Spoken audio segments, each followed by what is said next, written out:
provided by... At Marshall's, our buyers hustle every day to get you great deals on all the good stuff. Like this stuff, and that stuff, and ooh, that's some really good stuff. We get the deals, you get the good stuff. Marshall's. I brought in Ensure Max Protein with 30 grams of protein. Those who tried me felt more energy in just 2 weeks. Here, I'll take that. Ensure Max Protein. 30 grams protein, 1 gram sugar, 25 vitamins and minerals, and a new fiber blend with a prebiotic. It's E.T. at the Super Bowl.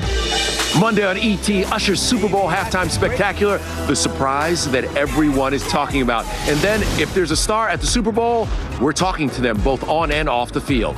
I'm pretty pumped up. This Super Bowl is going to be star-studded. We will have all of it for you on Monday. Now, right now, I want to send it over to Nichelle, who's at the newest celeb hotspot here in Las Vegas. Nichelle, you better bring me back something.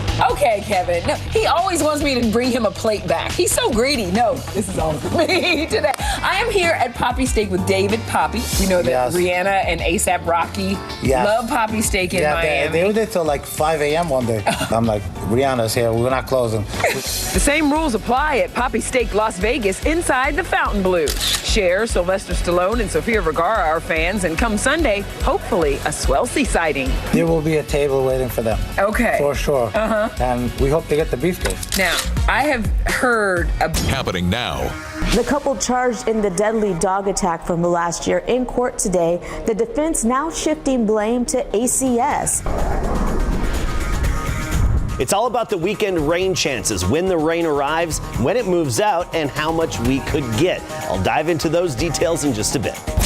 And children are still being hurt by toppling TVs and furniture. How a simple, low-cost fix can keep your kids safe. The news at 5 starts right now.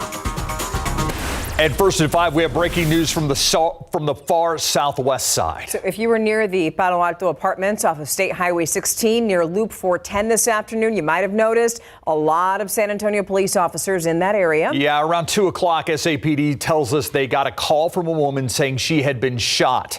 By the time officers arrived, they found 2 people dead. Our John Paul Barajas is at the apartment complex right now. And John Paul, this seems like another case of domestic violence that unfortunately ended tragically.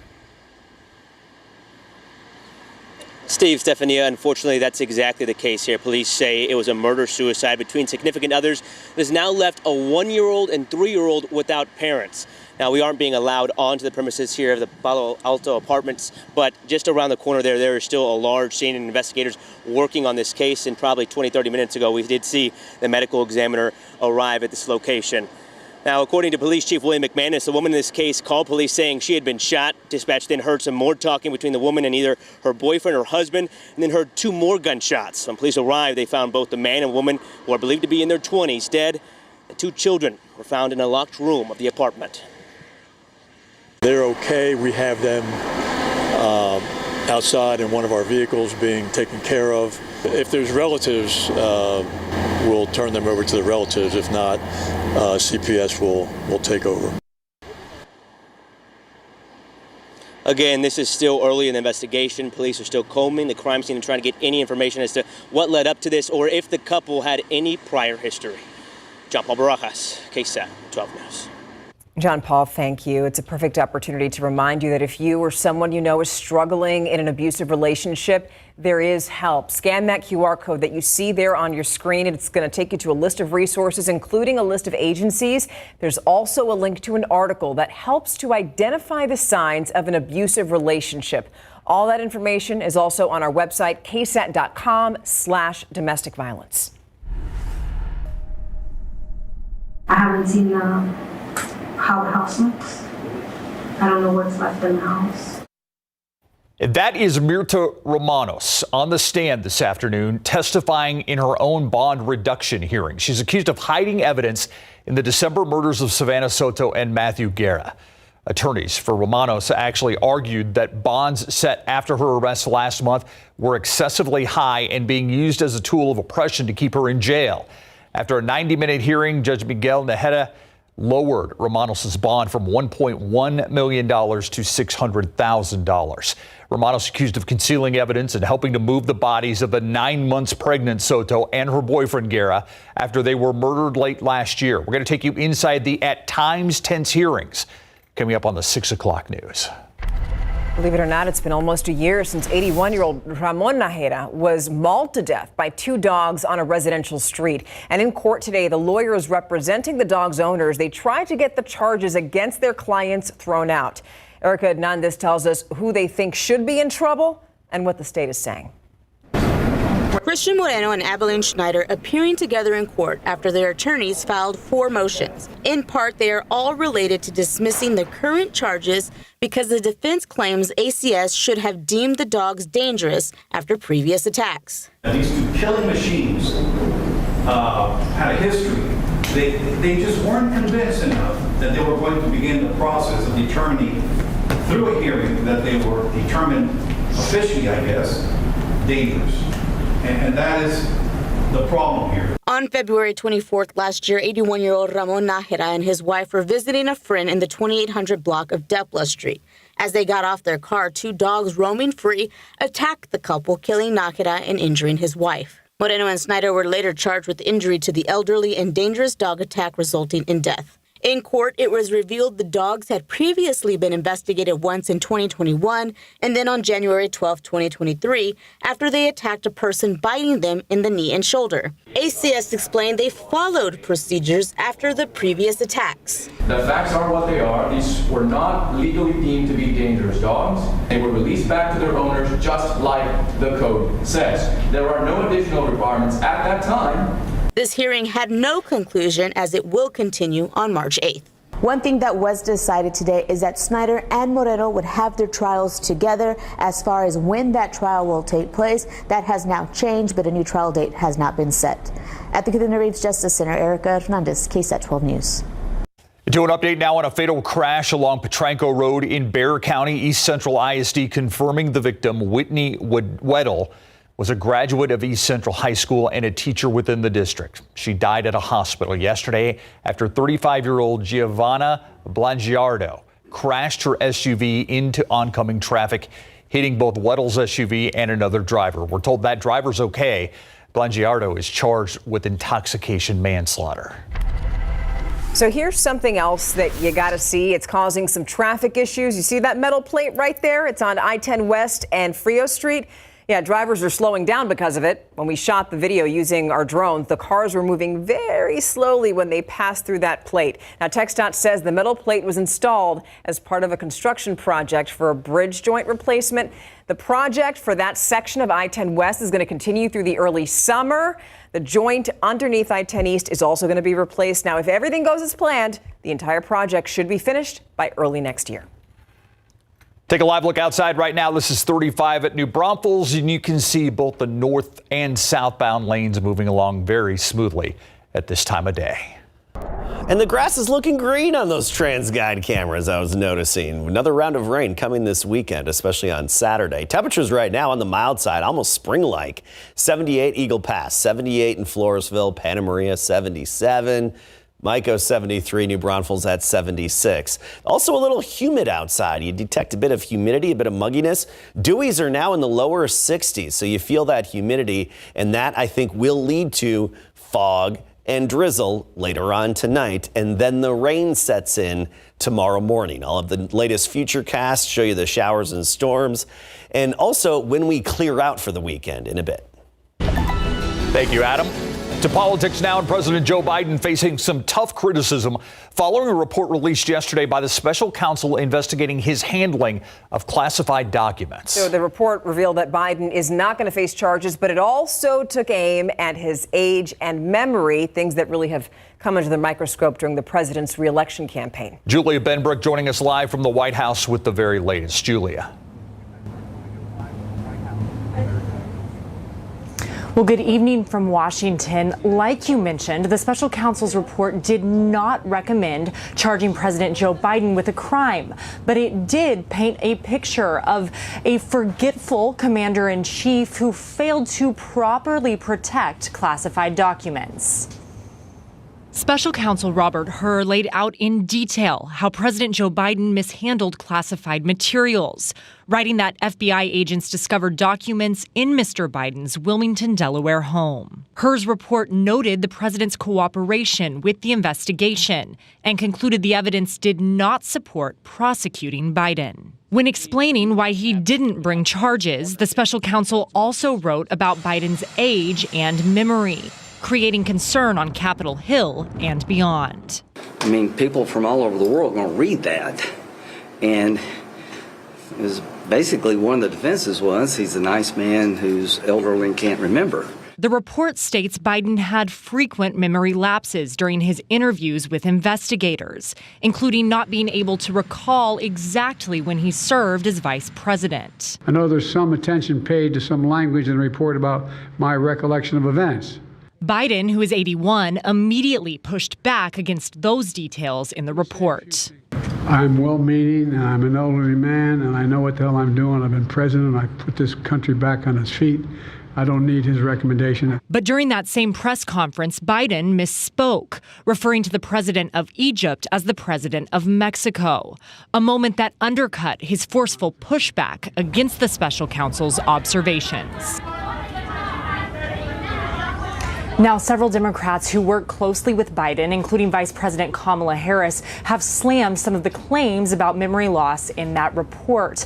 But polling shows that even before this report came out, age is the issue that most worries voters who support Biden's policies. Reporting live at the White House, Julia Benbrook, KSAT 12 News. Thank you, Julia. Well, as your eyes are glued to the TV for the big game this weekend, here's something to consider. Are you sure that television can't tip over? Thousands of people are seriously hurt every year when television sets topple over. It's often young children or the elderly who get hurt. 12 on your side's Marilyn Moritz says a $20 fix could prevent a tragedy. Videos like this can be so scary for a mom or dad to see. So are the statistics. Every 53 minutes, a child is rushed to the ER after furniture or a TV tipped over on them. And it happens even when parents are in the room. Both of my toddlers go after the TV, pull on it, they yank on it, and it's very scary as a parent that it might fall over on them. It happens. From 2013 through last year, 217 people were killed by home tip-overs. Nearly half of the time, it was a falling TV. While numbers of elderly victims are picking up, overwhelmingly, it's young children. How are these accidents typically happening? Little kids, young kids. I've got a 3-year-old granddaughter. They like to climb, and if they see something high on a shelf, they're fearless. They're just going to climb up and try and get it. And that's when the tip-overs occur. Pamela Rucker Springs with the Consumer Product Safety Commission says even thin, sleek TV screens can be dangerous. Even though they're thin, they can still hit a young child's head with the force of a 10-pound ball. Ideally, you'll be able to mount your television set to the wall. But if you can't, safety advocates urge you to get these anchor kits. They come with new TVs, but you can also buy them for less than $20 at hardware stores. If you can't anchor it, place the TV on a low, sturdy piece of furniture and avoid putting the remote control or toys next to it, tempting children to reach or climb. Marilyn Moritz, KSAT 12 News. Still to come, we got to talk about game day preps. An entire NFL season comes down to this Sunday. We have a game day preview of Super Bowl 56 when we come back.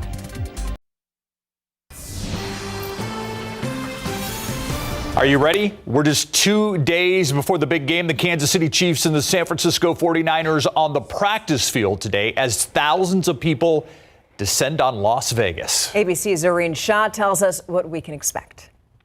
The Super Bowl frenzy is on. Who doesn't love Vegas?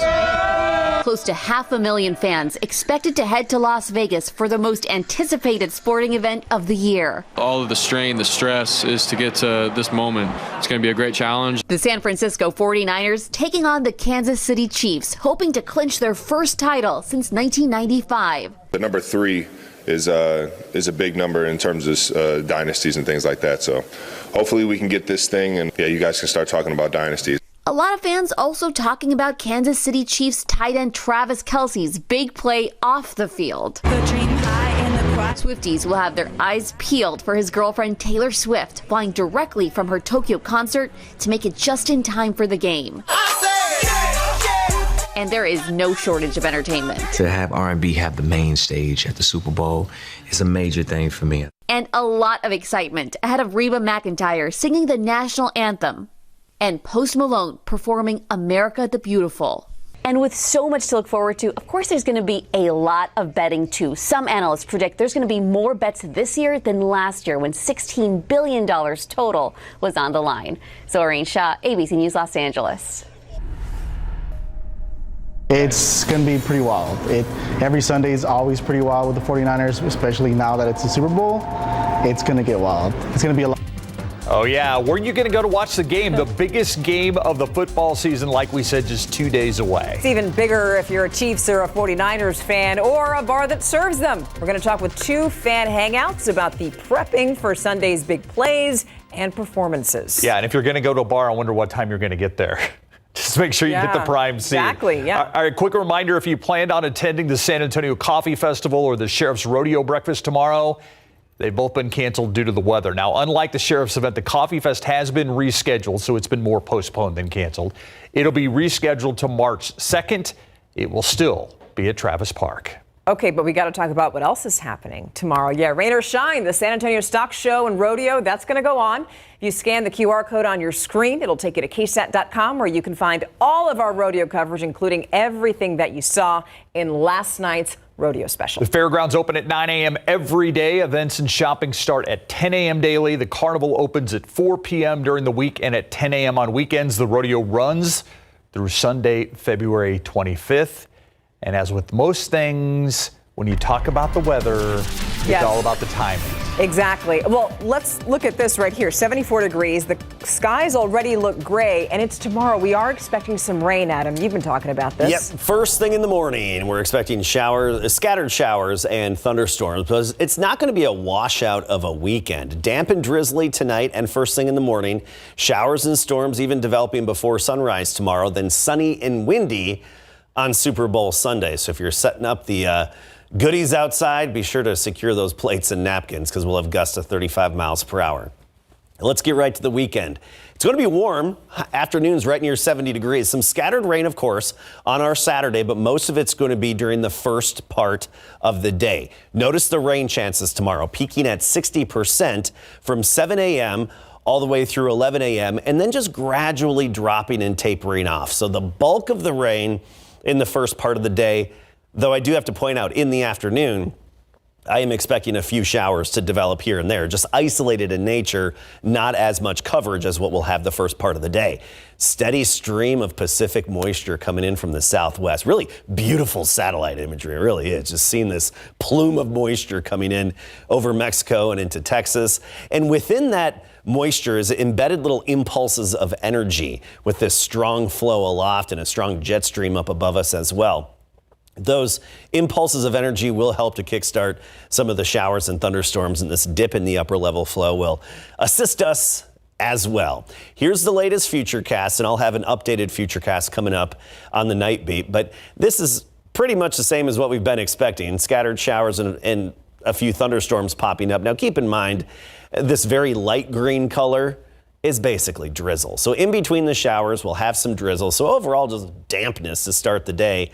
And then a few embedded heavier showers possible from time to time. And I do want to point out, where we get a few thunderstorms tomorrow, there is a slight chance that some of them could become strong to severe, maybe with wind gusts up to 60 miles per hour and 1-inch size hail. That would be localized and the exception rather than the norm, but there is that possibility. And even the Futurecast lays off on the coverage of the rain a bit into the afternoon and evening. So going to the rodeo, definitely have the umbrella and maybe the rain boots for the kids, and they can just splash around in the puddles and have a little extra fun, right? And then Sunday morning, we're going to do this all over again, but it's not going to last as long and not be as widespread.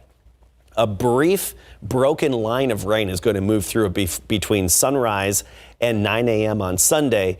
But the majority of Sunday will be sunny, warm, just a little windy. Overall rainfall potential through Sunday morning, up to an inch in parts of our area. I think for the most part between half an inch to an inch. Higher amounts farther to the east of town as you get closer to Houston, 1 to 2 inches. All right, let's talk temperatures, dew points, everything. 74 right now, dew point is 62. A bit humid out there. We talked about this earlier. That humidity will be swept away on Sunday. And then temperatures are really going to fall off into next week because a cold front moves through on Sunday. So right now, you see 70s in our neck of the woods, 74 in San Antonio officially, Castroville 77. Tomorrow morning, a warm start to the day, right near 60. But look what happens into next week. Morning temperatures back near 40 by Monday, even Tuesday morning down to 36. So have the jacket ready. And then guess what? Another round of rain possible toward the end of next week. All right, Adam, thank you. All right, when it comes to the Spurs this season, you have to look for a silver lining, or maybe it's a silver and black lining. There was some last night. There was. In particular, Devin Vassell. Yeah. He was awesome in the third quarter. Now, he went scoreless in the first half. In the third quarter, the young man was on fire. And there are some little kids in Missouri that want to be like Andy Reid coming up.